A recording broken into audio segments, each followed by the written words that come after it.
din an ruột an ha bay a dong to kharau mi le fana ni chun dam tar tu jisu kha zau in ruột chan nak he in tor zia kan thiam sung zat la kan ton tika kan sung mi thie lei zau lo in tho chua ngai tu pa chia lei kan zau cha lom zia kan thiam kan zau mi thil e khat man se kan mu ni ada kan ton mi thil e khat man se kan ton ni ada thrau mi la fa chu aro ka siam zau mi plei thlei ya a chuat mi si lo ni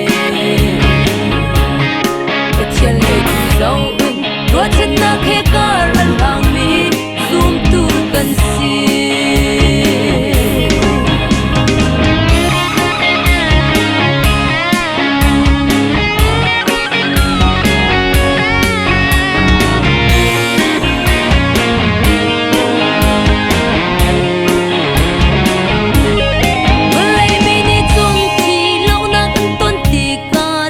kan dong na